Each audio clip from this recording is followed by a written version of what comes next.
I'm Brittany Boyer. And I'm Amanda Whitaker. And you're watching It's Lit with Britt and Whit.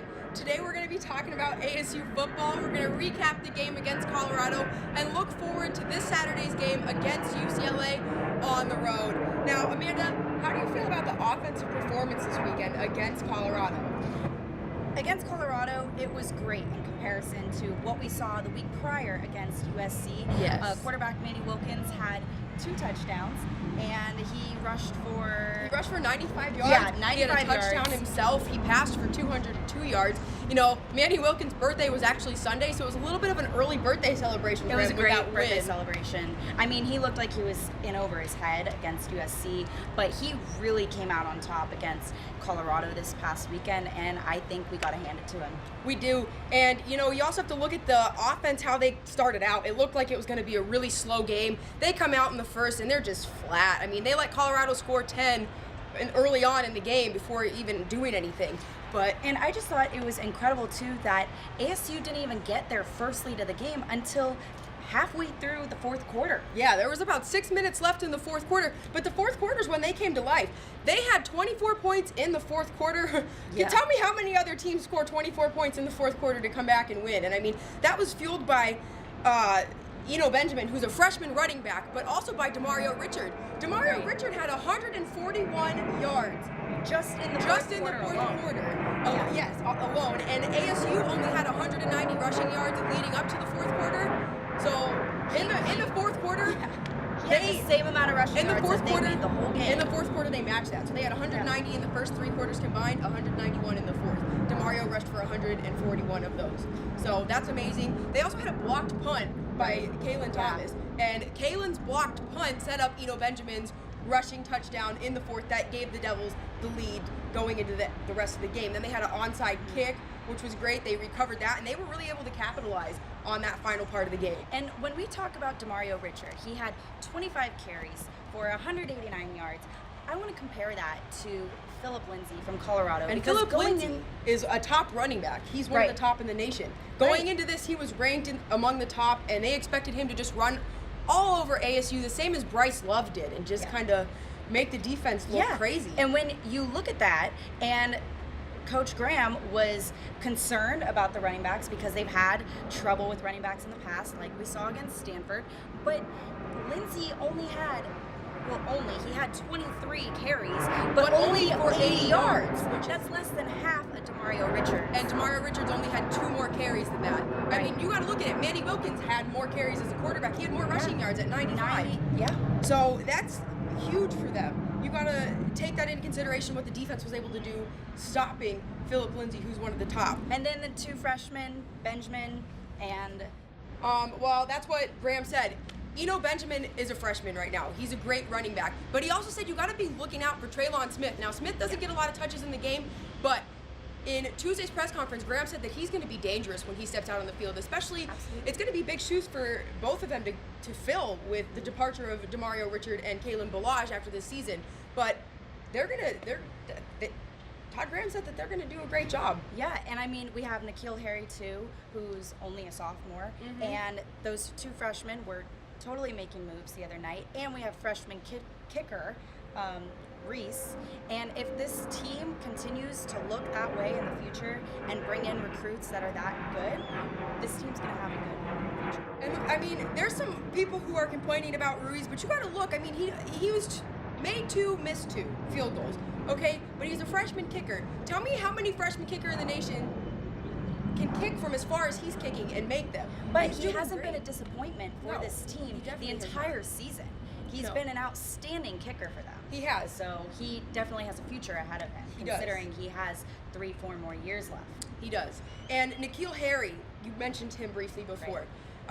He, right now, as a sophomore, is leading the Pac-12 in receptions per game. He's second in receiving yards per game. So, he's just doing big things in the Pac-12. He's going to blow up. ASU is going to be lucky if he decides to stay for 4 years because he's on fire, and I can see why he'd want to get into the NFL. Oh, yeah, of course. He's been compared to Larry Fitzgerald. I mean, how many other people are compared to Larry Fitzgerald? That's got to be such a great honor for N'Keal Harry. And Todd Graham also really credited the offensive line's performance in this game. They allowed only 2 tackles for loss and no sacks, which is great. And when we're talking about defense, we got to talk about Christian Sam, of course, because now he's leading the Pac-12 in tackles, and this is what the ninth week. We're ninth week in a row. It's gone fast. Yeah. This is his seventh game. He continues to make the top charts every single This is week. his 7th consecutive game with 10 or more tackles. And especially coming off that injury last season, that's yeah, incredible. he had a tremendous year so far coming in off injury, but you also have to look at players like Chase Lucas. The sophomore stepped up to the plate, especially on Saturday. 12 tackles on the night, 11 of them solo. He led the defense for tackles that night. That's for sure. He did, and I have some concerns with Chase Lucas as a player. He's very passionate, but he really needs to make sure that he doesn't let that passion get in the way of how he plays. Absolutely, and he said a couple weeks ago during one of the pressers that he does rely on this team to hold him accountable and keep him level-headed and keep his feet on the ground. And I think if they can have that that balance going on, Chase Lucas will continue to grow and he will go far, especially when you have that passion in you. Yeah, he has the passion, but he just needs to make sure that he doesn't get too aggressive with that passion on the field. You don't want to have a target on your head for targeting calls. I mean, we can remember Vontaze Burfict, who played here years ago. I mean, now even in the NFL, he's just a very aggressive player, and you want to make sure that you don't get too in over your head. But he's young too, so he's learning how to hone that aggression and take control of it, I hope. So yeah, I think we'll see good things from him. I think we will too. But we're getting a little off topic as far as this weekend's game against UCLA. UCLA has been picked to be favored to win this game. I don't see how they were picked as the favorite to win the game, neither. Other than the fact that they're playing in Pasadena, they're playing at the Rose Bowl, and UCLA is 4-0 at home this week, but UCLA is 0-5 on the road. So that's the only reason I think that they picked them to win. And they have some major injuries right now. They do. And their quarterback, Josh Rosen, was questionable. He was questionable, but they announced last night they're expecting Josh Rosen to play tonight, or not tonight, excuse me, this weekend in the game. And they're also going to be without their wide receiver, Darren Andrews. Darren Andrews is going to be a big blow to them, and they lost Toa, their defensive lineman. Both of them suffered knee injuries in their game against Utah. Now, Toa's is potentially, I hate to talk about this, it's very tough when you talk about injuries like this. Toa's is potentially career-ending. He tore his ACL, MCL, PCL, meniscus. I mean, he dislocated his kneecap. They were saying when they got on the field, his kneecap was on the side of his leg. It was one of the nastiest injuries they've ever seen. Season, both in college and in the NFL, and it's saddening. It is sad. Because these are these guys' careers. It is, and they're the future. They're the future. But Darren Andrews, his ACL tear was on a non-contact injury. So it was a non-contact injury. So it was, I don't really know exactly what happened, but there was no foul play. Toa's was on a kick return that he got injured. But they're going to be playing without these two very huge players, and it's going to make a difference with how they're going to be able to play. Now, Rosen was questionable, you were right, but they did announce he's going to be back, so that gives UCLA a little bit of a sigh of relief, but UCLA is still at the bottom of the Pac-12. They're 2-4 in Pac-12 play. They're not looking too great. They're not. And, ASU doesn't have the best record on the road either, but they did defeat Utah, which is a really good team. Defeated Utah on the road. And ASU has a solid defense now. And we talked about it earlier about how if Stanford were to play ASU right now, it probably would be a different outcome. Totally different game. It would be a different outcome, especially if the defense was to stay focused like they have been, staying consistent. And I feel like they finally have been able to find their identity that they lacked at the beginning of the season. So they have their identity. It would be a completely different game if they were to play Stanford right now.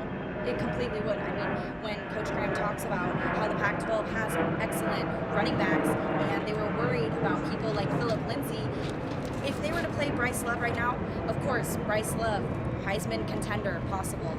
But it would be a totally different outcome because now I think they have found themselves as a defense, and it'd be better, if not closer game. Yeah, it would definitely be a closer game. Our offense, they struggled to find some rhythm against USC, but the offense really was able to find their rhythm against Colorado. And if they can find their rhythm against UCLA this weekend, they'll be fine because UCLA's defense is second to last in the FBS, for average rushing yards allowed. So if Caleb Wash or Demario Richard or Eno Benjamin go off in this game, or I mean even Manny Wilkins after his last game. And you know, Coach It's Graham gonna be keeps saying dangerous. November's for champions, and defense wins championships, people. Defense does. And if UCLA's defense is lacking, then ASU will certainly capitalize on that. Exactly. So we'll see, but kickoff is at 7:30 this weekend, so make sure you tune in to watch ASU versus UCLA. It's going to be on Pac-12 Network, yeah. and the Sun Devils will be playing at the Rose Bowl in Pasadena. That's all we have for you with It's Lit with Britt Whit. I'm Brittany Boyer. And I'm Amanda Whitaker. Thank you for watching.